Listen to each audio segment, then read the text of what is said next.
africains d'origine pour contribuer au développement de l'Afrique et soutenir les institutions de l'Union africaine dont nous sommes tous fiers. Chers amis, chers frères, il est opportun d'accorder intérêt aux jeunes Africains immigrés en Europe et veiller à leurs intérêts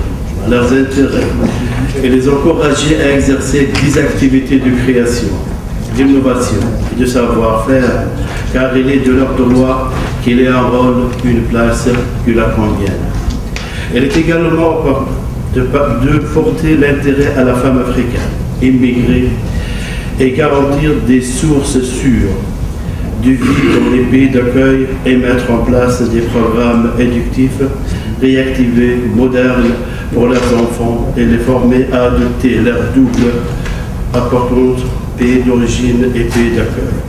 Et d'œuvrer au rapprochement de valeurs du droit de l'homme et la défense d'un monde épris de paix et de sécurité, autrement dit, pour un pays social souhaité. Ce qui nous incite à inviter l'Union européenne à être compréhensive et à faire de démarches concrètes pour leur rendre service, car ils constituent une force humaine indispensable pour le développement de l'Europe. En bref, nous devrons confirmer une présence efficace pour chaque immigré, reposant sur une bonne gouvernance et une action sincère ayant un impact profond, comme a précisé le guide de la révolution libyenne. Je cite, « Il faudrait que vous organisiez et étant efficace en dehors de l'Afrique et où vous soyez. » Chers frères, chers amis, toute action au service de la civilisation que vous faites en faveur de l'Afrique et de la paix sociale, et assumant un rôle effectif, efficace, doit être bien organisé. Et ce pour le biais d'associations et d'organisations de la société civile autorisée. Il est souhaitable que ces actions débouchent sur la constitution d'une union générale de la diaspora africaine en Europe. Chers frères, chers amis, l'Afrique est vive dans nos cœurs et nos esprits. C'est pourquoi il est opportun de militer en sa faveur et pour son développement, pour qu'elle prenne sa juste place parmi les autres continents. Nous savons que cela nécessite d'amples efforts continus.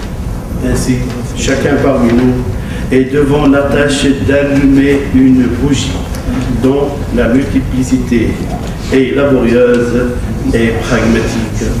Merci de votre attention. Merci beaucoup. Donc, le discours suivant sera prononcé par M. Hassani Fassassi, qui est président du FOCAT, secrétaire général de FETAF, merci beaucoup, et secrétaire général donc, de FETAF et de FFAIACA. Lors de son passage ici à l'UNESCO, le guide de la révolution Muammar Kadhafi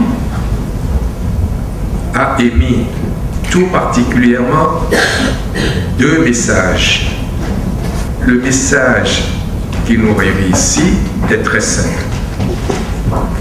On était ensemble, on était devant lui.